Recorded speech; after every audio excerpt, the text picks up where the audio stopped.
I got up this morning and I was asking myself, heads or tails? I have a quarter here. Heads or tails? Think about that question for a minute. Do you choose heads or do you choose tails? Tails won. So if you chose tails, you won. However, that doesn't mean that your story is always factual. I'm talking about both sides of a story. Most people say that it's their side, your side, and then the truth.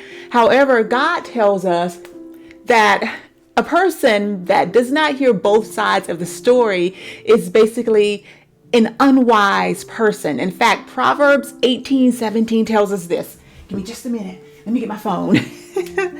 Proverbs 18:17 basically says, and I'm paraphrasing, the one who states his case first seems right until the other comes along and examines him, essentially saying that a wise person will always hear both sides of a story before making a judgment. Meaning, God says a wise man hears both sides of the story. However, I have come to see in this crazy, crazy world that we are living in, that's not always the case. And in most cases, it's never the case, especially when you have people who don't like you. They only want to hear one side of the story. They're not willing to get the other side. And I don't care who they are. You're talking about people at work, friends, so-called friends, family, church folk. In any setting, I have had this experience, and you probably have too. And you're like, well, why did they take their word over my word? They've known me longer. We're supposed to be family. We're supposed to be good friends. They're supposed to be my church leader.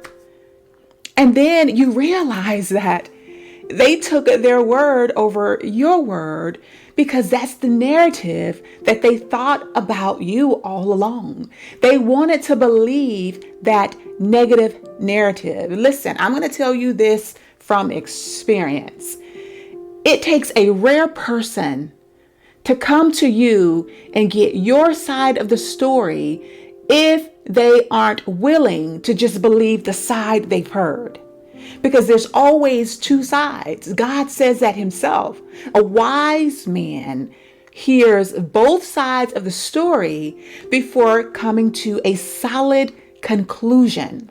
But that's not happening. And I've watched that tear up families and friendships and all types of relationships that could have been very valuable.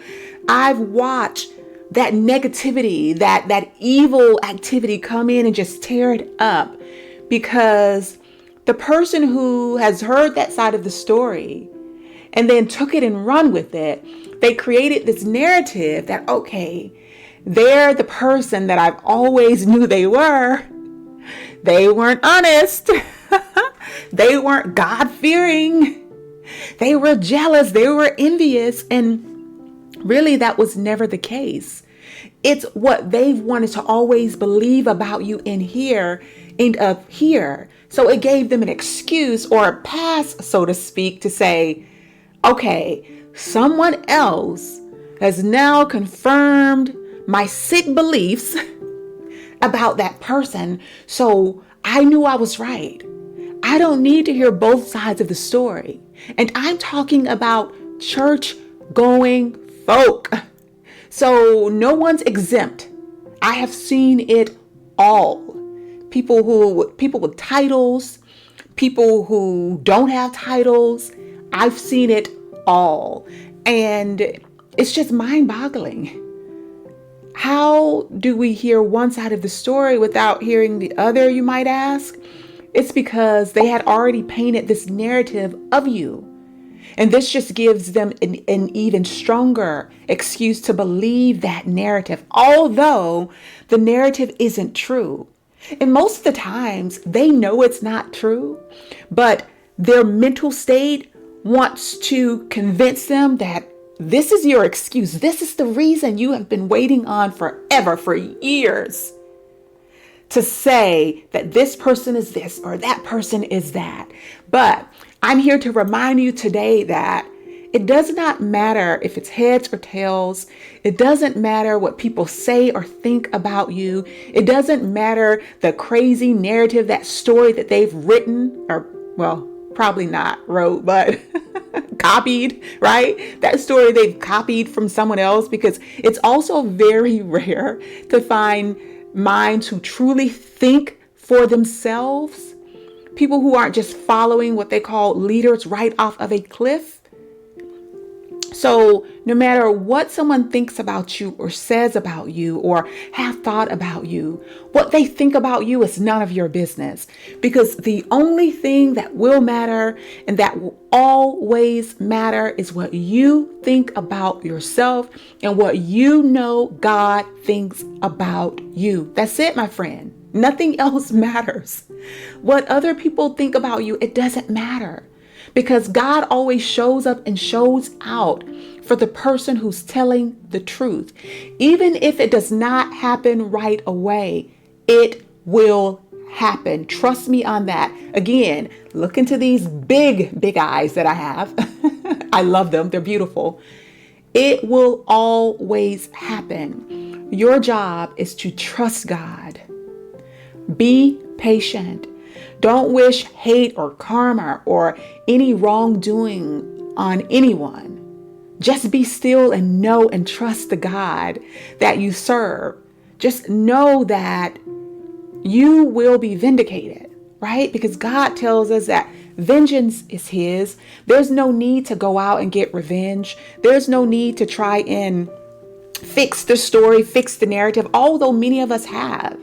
Because when we hear something about us and you know that that's not who you are, you work really hard to be a good person, and then you hear something negative about you, and it hits a nerve, right?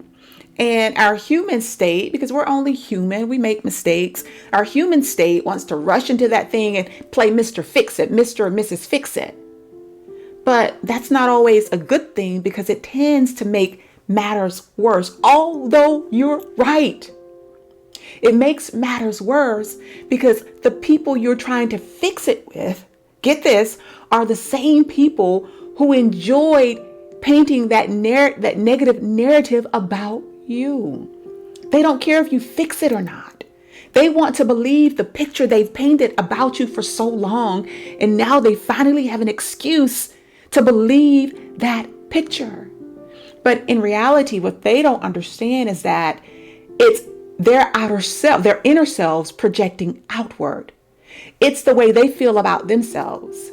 They have to down someone else. Even if they're not doing it verbally, they're doing it mentally and emotionally and in their heart, which is why God says He looks at the heart of a person. He's not listening to their words. He's not looking at their works. He's not, none of that foolishness. He looks at the heart of a person, because the heart will always tell the truth of a person. And so those people don't understand that it's their negativity that is projecting outward. It's their insecurity, their envy, their own jealousy that's projecting outward. And I have learned to just pray for those people, just to release it. Keep your mouth shut, release it, and just keep moving on, because God is going to come around. And not that He was ever behind us, right? Because He's always in front of us and on all sides, but He's going to come around and fix it. If we just stay patient, He's going to fix it. So don't play Mr. or Mrs. Fix It.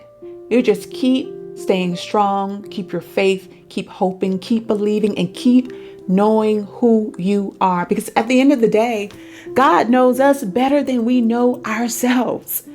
That's what this life is about. It's about knowing God, knowing yourself, being truthful, and loving others. Not being a doormat. Because a lot of things are said about you because you're not a doormat. And then a lot of things are also said about you because before you never stood up for yourself. You used to let people say little smart comments and say little things. I've had this experience. I'm sure you have too.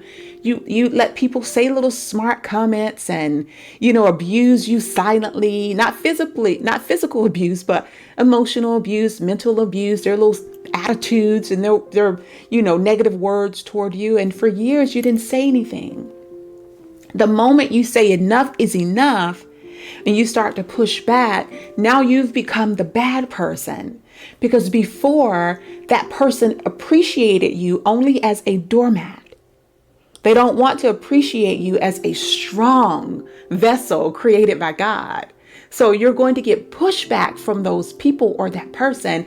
And normally that's in the form of slander. That's in the form of gossip.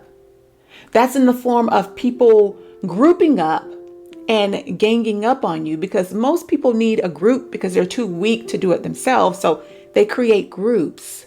This is family too. Family does this. I've witnessed family do this a lot, and it's very sad. And then they don't realize when God comes around and fix it, because sometimes he comes around and fix it and he just tears it all up.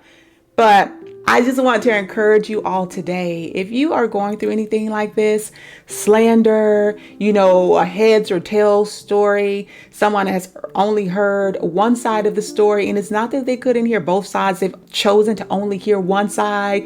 Oh my gosh, you won't believe what so-and-so did today. Because they love to run to other people, and they'll run to those people, but they won't tell the person that they're running to what they did. And most of the time, if that person wants to believe that narrative about you, they're not going to believe the person that isn't crying to them. They're going to believe the person that's crying to them. And it usually happens like that. So keep your faith, stand strong, hold on, and don't ever, ever, ever fall for a heads or tails trick. Proverbs 18:17 tells us basically that a wise man or woman, a wise person, always, always, always hears both sides. So always do your homework. Always get both sides of the story. It can solve a whole lot of future chaos, I promise you.